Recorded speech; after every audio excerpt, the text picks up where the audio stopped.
boss get money like me. Hell nah, can't kinda hunt like me. Chill the fuck out, can't dress like me.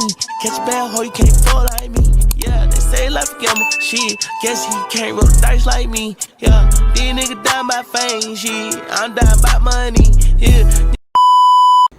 Probably the hardest job in content creation is not being an editor. It's not being a thumbnail person. Hell, it's probably not even being the person that is on camera as the talent. It's the person holding the camera. My experience being a camera operator, camera operators are like at the bottom. They treat us like at the bottom. Everything is our fault. I always wondered how it was being a cameraman, bro, because me being a content creator myself, bro, it could have been so many times where I asked the bros, like, hey, could you be my camera? I don't even feel right asking the bros to be my cameraman, bro, because that just, nothing against cameraman or nothing. They just feel like it just lower your standards or something. Like, hey, bro, just hold the camera on me the whole time. For like, I don't feel right asking my, like, I could hire somebody, my cameraman, like somebody like that, like somebody that I don't know if it's just straight business.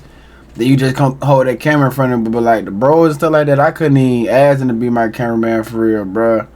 Like, I always wonder how cameramans get treated though, bro. We finna see how they get treated in this video, man. A lot of other camera operators that I was talking to, they also cramped up. Body was giving out due to dehydration. That was DDG's last cameraman, and his complaints about being a camera person in the industry sparked major conversations about conditions, about treatment, and most importantly, about pay.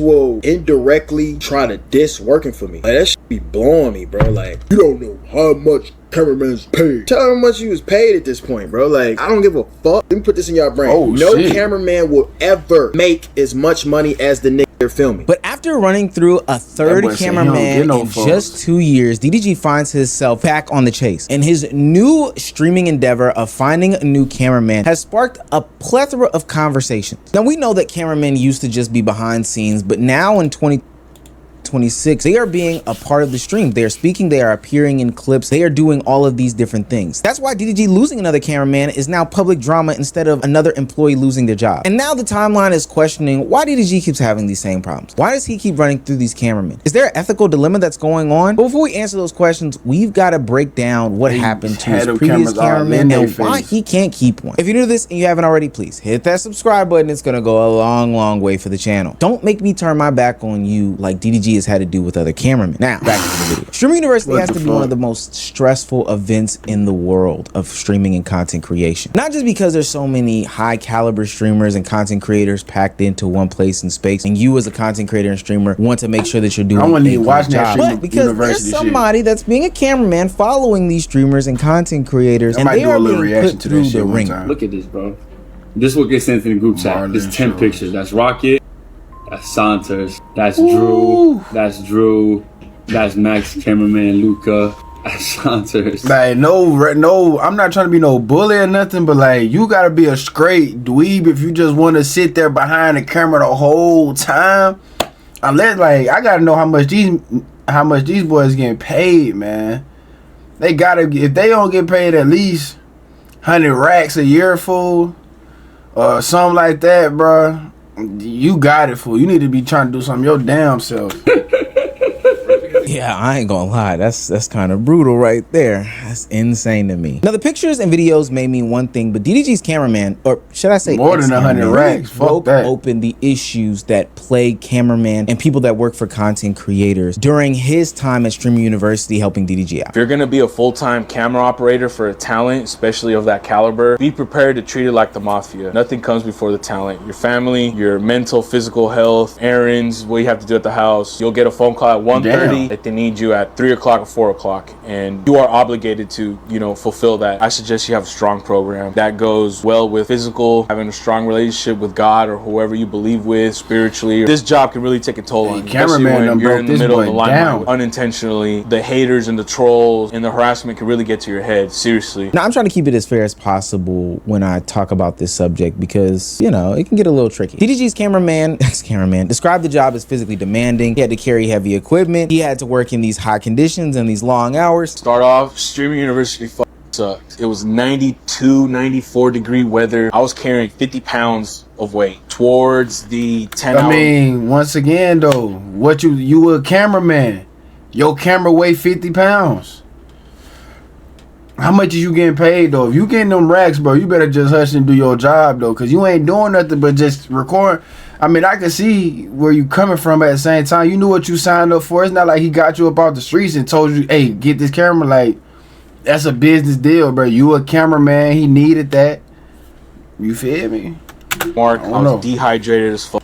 My body started giving up on me. And he even alluded to the fact that what he was getting paid was not worth what the job was being asked to do. Now, while I do agree and disagree with some of the things that he was ultimately saying, I wanted to hear DDG's response to this whole situation, because I think that, hey, maybe if we had the creator's POV, it might make the whole situation, you know, a null and void conversation. This is what I tell every nigga that works for me. If you're tired, I'm 20 times more tired. I can't leave the camera. You hold it. You can zone out. As long as you get the angles, I don't give a fuck if you texting on your phone or not. I don't give a fuck what you doing. As long as you getting the angles, you could be fucking your girl, nigga. As long as you get the angles, watch out. Cool. Boy. I'm not tripping. I don't give a fuck what you do. It's an easy job. Let's break this down. For what it's worth, but I mean, at the same time, it is an easy job though. Of the grueling and rigorousnicity of the task that's being asked. If you're somebody who is a day laborer who is building buildings or planting fences, sure, you can complain about how hot it is, but ultimately, at the end of the day, we understand what's going on here. So when we see a streamer doing, I don't know, a 24-hour marathon or a 72-hour hike through the Amazon rainforest, in my mind, it just automatically kind of clicks and registers that it's probably going to be hot. This is probably going to be a tough task to take on, and that, you know, you're probably not going to get a lot of sleep or all these other things because the streamer is also not getting these things. I'm also not thinking that the camera is going to be the size of an iPhone. We've now, through plethora of videos, seen how big these streamers' setups are. Hell, Ben the Don talks about and brags about how he's always carrying around an FX6. Nothing in my mind makes me think that that is a small camera. And the pay conversation... Damn, though.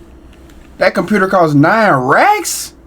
Around an FX6. Fuck. Nothing in my mind makes me think that that is a small camera. And the pay conversation 9 is racks? super duper iffy. I can't really explain how somebody should be getting paid for this type of work. I would love for everybody to get a livable wage, but I also don't think that a streamer can delve out tens and 20s of thousands of dollars for a cameraman. Now, there is one thing that DDG said, and I might have to find it. They gonna have to make this video about how you get paid in exposure in the time that you have with a content creator or a streamer. Yeah, to me, that's 1000% BS. I can't pay my bills in exposure, and I damn sure can't pay my rent in the times that I had with a streamer or content creator. And for what it's worth, 9 times out of 10, that doesn't really lead to anything tangible. Somebody would probably say you could roll that into some sort of career as an entertainer, but ultimately you spend most of your time working for said content creator. And content creators do have some sort of stipulations in their working agreement that says that you probably can't create content, but I digress. And so they had a disagreement. The guy stopped working for DDG, and DDG immediately began searching for a replacement. But instead of just, you know, submitting some sort of job opening request on Indeed or LinkedIn or asking his friend, he decided that he was going to start a contest. He did a 24-hour boot camp in order to find a new cameraman, which would ultimately be his like 4th in 2 years. The tryouts are entertaining, but they also quickly show how DDG has returned to the same position that he's been in for the past damn near 3 years at this point. He's once again searching for somebody who can film him, travel with him, and become a part of the content as a whole. And the question isn't if DDG is going to find another cameraman. It's truly an opportunity of a lifetime. The question is whether he can build a working relationship that's going to last. Now, before DDG finds him a new cameraman, we need to look at the previous ones, because while there have been some other content creators who have had issues with their employee, DDG continuously has these fallouts. And the latest one makes more sense when you understand what happened to his previous cameramen, Ed and Johnny. The narrative of DDG not paying his people is absolutely incorrect. I've been using the same people for a long time. My cameraman, I just started streaming in 2025, guys. How many cameramen do y'all think I had? It's only been Johnny and Ed. And everybody assumed, oh, DDG can't keep a cameraman. Nigga, it's only been 2025, bro. I haven't been in the game that long to even know where to go and find folks. You feel me? Yeah, you've only been working with 2 people, but they've been kind of in and out out and in and out. Just like a toxic relationship, DDG and his former 2 cameramen have been on and off and on and off again for probably like the past 2 years. Now the reason what the cameraman doing? There is some sort of pattern here, and it does open up to a bigger conversation. His first cameraman, Ed, did about 2 stints of 6 months before leaving DDG for these reasons. The pay isn't right for me, as you guys know, with the cameraman job. Because I needed to make more money, all I did was wake up earlier, wake up later, make some content, make some clothes, and make some money. In all honesty, when it comes to the pay that is received strictly off filming, it wasn't enough for the financial needs that I had. Now you guys can get a general idea, but when you live in LA, regular payments that you have, whether it's rent, car, insurance, just the basic things, and food, if the money was to come in, it would come right out. Now I do think it's DDG's responsibility. I wonder how much you was getting though, like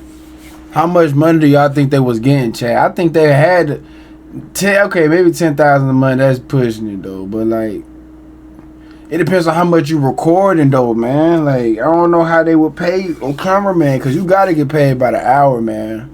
Because they, like they said, they be doing 24-hour streams and some old shit. Like, yeah, that cameraman shit, that's a tricky game though. But that's one thing about the cameraman. They think that shit's so sweet. They think they finna just come get an easy lit. Like, well, I'm just finna go record a nigga. Nah, nigga gonna put your ass to work. Environment that will make for a happy and healthy working relationship between his cameraman and whatever other employees that he does have on his payroll. Ultimately, nobody likes to do a bunch of turnover at their place of employment, and the idea of bringing in somebody new and training them every 6 months almost sounds nerve-wracking. But that's exactly what he did with this cameraman, Ed, and then also another cameraman, Johnny, who we'll get to in 2 seconds. But the concept of him not paying enough for the lifestyle that Johnny would live is not the fault of DDGs. Ultimately, a job pays what it pays, and while you would love increases, while I would love people to be getting paid a livable wage, not saying the DDG wasn't paying him a livable wage, but ultimately, if you have a $20,000 lifestyle and the job only pays $3,000, then hey man, that's kinda on you. And I think DDG was even fair in his responses. He went down this rabbit hole about how he gave incentives and opportunities for there to be more money made. The amount of money I was paying Ed was not life-changing, regular money, but there was incentives. It's been times where I've told, hey bro, let's do Snapchat, let's do this, let's do boom. Me and Ed, and this is, it's not happening no more. Me and Ed had a clothing line coming out. Just because I ain't paying a nigga crazy to hold a camera, it does not mean that I'm trying to like keep a nigga under. I always try to find ways to help a motherfucker make more money, but while you're making more money, I want to make money as well.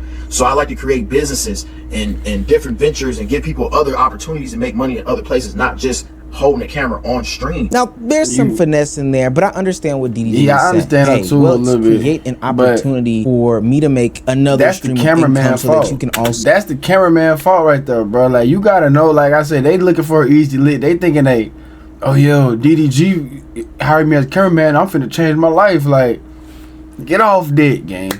That shit not how this shit go, bro. Like, you not finna just eat dick or just hold the camera on a nigga, then think your ass finna live in a mansion, gang. Just from doing that, bro. Beat it.